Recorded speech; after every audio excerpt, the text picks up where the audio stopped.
my answer to another one of your comments, Chuck, that you made. You were talking about you don't disobey God on purpose, and neither do the other 3,000 gods. You are exactly right. I have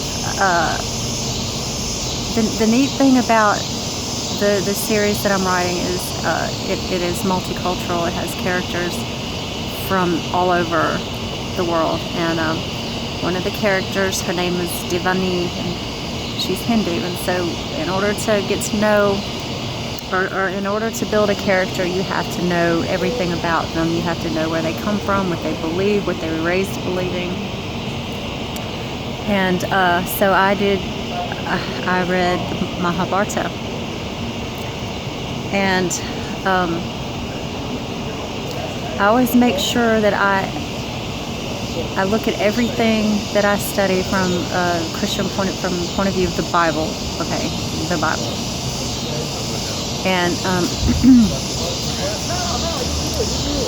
so there are things that the Lord showed me, like for example, I believe it was either Indra or Agni, which one of the gods, that they had a breastplate with 9 gems, and the 9 gemstones represented his 9 generals. Well, where have we heard the breastplate? Okay, the Jewish high priest has a breastplate with 12 gemstones on it, and that represents each of the 12 tribes of Israel, each of the 12 sons of Jacob. So when you look in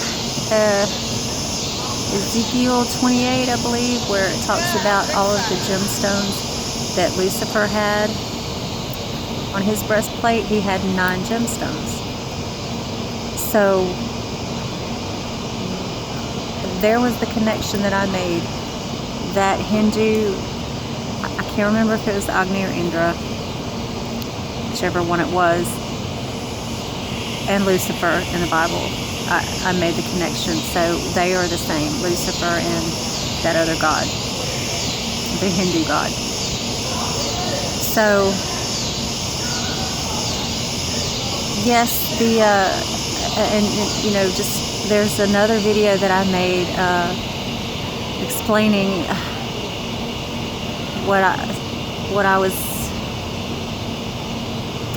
who I thought that the Elohim was. And in the Bible, every single time you see the word God in the Old Testament, whether it's whether it's Big G God talking about the Lord God or whatever, it's Elohim. Anytime you see the little g talking about gods, it's still the word Elohim. How did the translators decide what to capitalize and what not to? So it's totally deceiving, totally confusing, and all they had to do to confuse us was to decide to capitalize some of the big G's and not some of the others. And we automatically think that the little G's are just some sort of idol gods, like idol is in wood or stone. And whenever you see the word idol, yes, in some places it actually does mean gods carved out of wood and stone, but other times it doesn't. Other times it literally means like American Idol, anybody or anything that we worship, an idol, living or dead, money, people, whatever, those idols. So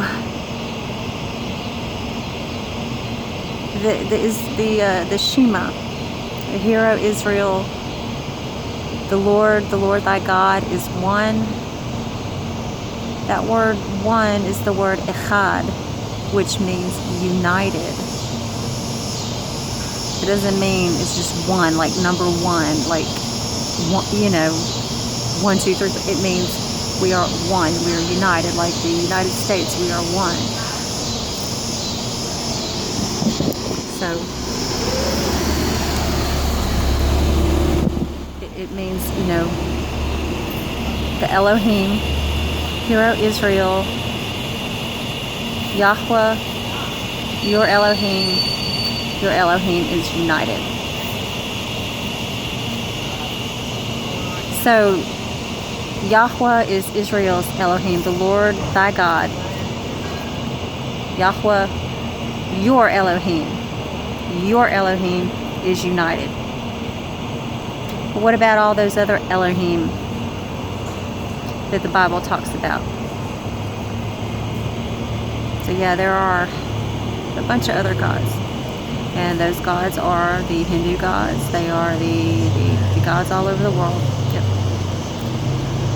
And I'm sure I'm going to get backlash, but unless you've read interlinear, unless you study, going back to the Old Testament, going back to the interlinear version, if you just want to tell me what somebody else spoon-fed you and you want to argue it, don't bother. There are more important things to do.